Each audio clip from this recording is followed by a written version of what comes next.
Bonjour, je vous remercie de visionner cette vidéo dans laquelle je vais vous parler de la conception du chauffage en pierre naturelle. Et dans une deuxième partie, je comparerai les différents types de chauffage électrique avec le chauffage en pierre naturelle. Donc, tout d'abord, qui sommes-nous? Nous sommes en fait une entreprise d'installation électrique qui avons fondé donc, cette marque Chaleur Naturelle. L'entreprise Sodilec Berger a été créée en 1937 et nous avons plus de 80 années d'expérience et je fais moi-même partie de la quatrième génération. Notre raison d'être, c'est de proposer un produit exceptionnel, 100% en marbre, 100% en travertin ou 100% en granit, à des tarifs accessibles. Et pour cela, nous n'avons pas d'intermédiaire. Nous distribuons nos produits en direct, en court-circuitant les intermédiaires, sans grossiste, sans distributeur. Venons-en au cœur du sujet, la conception. Donc notre produit en fait est constitué de trois éléments principaux. Donc, que ce soit le radiateur ou que ce soit le sèche-serviette, les deux types de produits sont faits de la même manière. Donc en fait, le chauffage comprend un bloc de pierre de 3 cm d'épaisseur. Donc c'est de là que vient le poids de l'appareil. C'est un vrai bloc, c'est pas de la pierre reconstituée. Dans ce bloc de pierre, on va venir insérer une résistance électrique en cantal. Le cantal, c'est un matériel très résistant, en fait, qui est utilisé pour les fours industriels à très haute température, qui a une très longue longévité. Et à l'arrière de cet appareil, on va venir coller une plaque d'isolant biosoluble qui va venir canaliser le rayonnement vers l'avant de l'appareil. Concrètement, comment ça marche? Donc on a la résistance qui va être actionnée et qui va venir chauffer.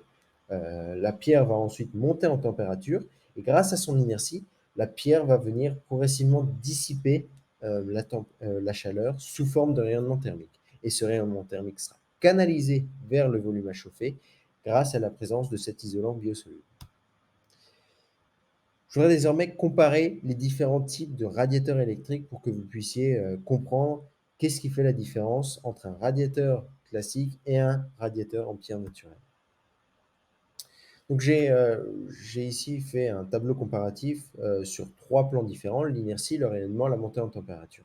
Donc l'inertie, c'est la capacité d'un matériel à absorber la température et à la dissiper progressivement. Le rayonnement, c'est la capacité à chauffer directement les corps solides donc sans chauffer l'air. Donc le transfert thermique se fait par onde thermique.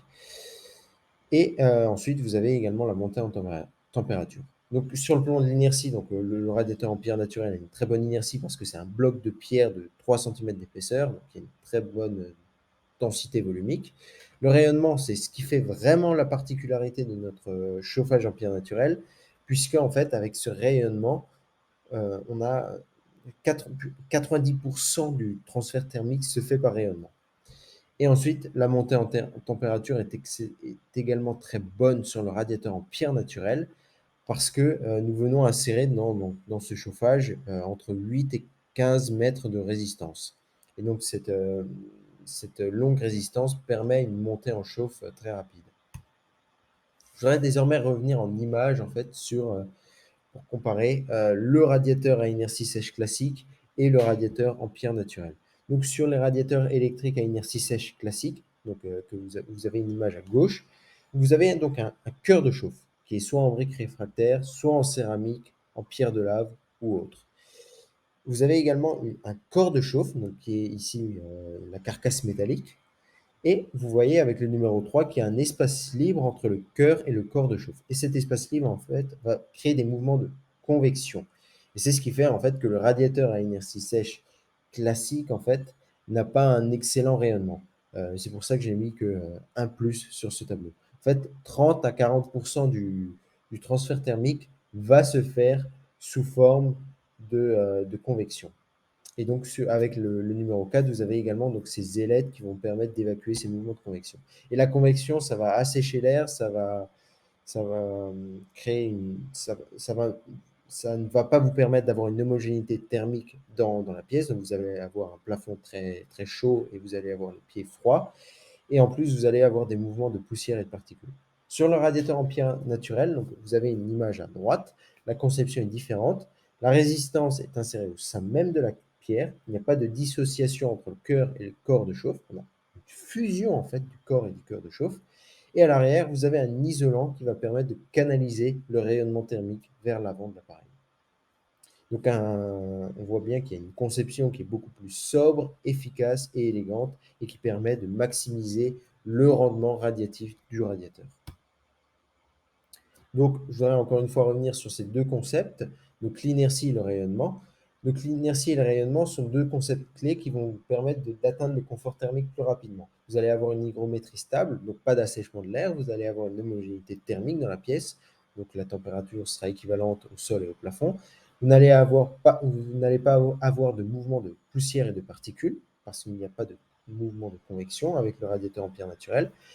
Et vous allez avoir une sensation de chaleur, vous allez ressentir une sensation de chaleur dès la mise en route en fait du chauffage.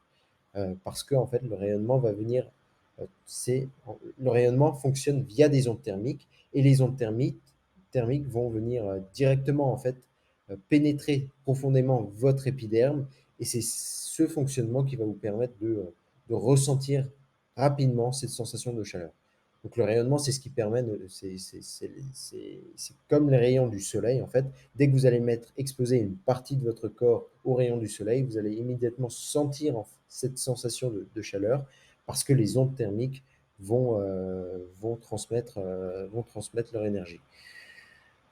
Concernant les économies d'énergie, donc on a un confort thermique qui est obtenu pour une température de 2 ou 3 degrés inférieure au radiateur électrique classique. Et ce qu'il faut savoir, c'est que en général, vous faites 7% d'économie d'énergie par degré que vous n'avez pas besoin de chauffer. Donc, si vous faites 2 à 3 si vous chauffez 2 ou 3 degrés en moins, vous ferez entre 14 et 21% d'économie d'électricité. Enfin, je voudrais revenir donc sur les imparfaits, donc qui est notre gamme de radiateurs en pierre avec de petites imperfections. En fait, donc nous sommes dans une logique de valorisation de la pierre naturelle. Nous ne voulons pas jeter des pierres naturelles qui ont de petits défauts et qui sont subjectivement un peu plus disgracieux. Après, il faut savoir que certains de nos clients aiment beaucoup ce type de chauffage. Ici, vous avez un exemple donc d'imparfait. Donc c'est un travertin avec une grosse vacuole que nous avions mis en vente à moins 25% pour justement valoriser cette pierre naturelle. Et donc si vous êtes à la recherche d'une remise, n'hésitez pas à consulter notre page des imparfaits où vous trouverez des radiateurs qui ont je dirais un cachet supplémentaire parce qu'ils ont soit un veinage très prononcé, soit des vacuoles très prononcées. En fait, c'est des pierres qui peuvent être assez intéressantes in fine parce qu'elles apportent vraiment ce cachet et un côté authentique.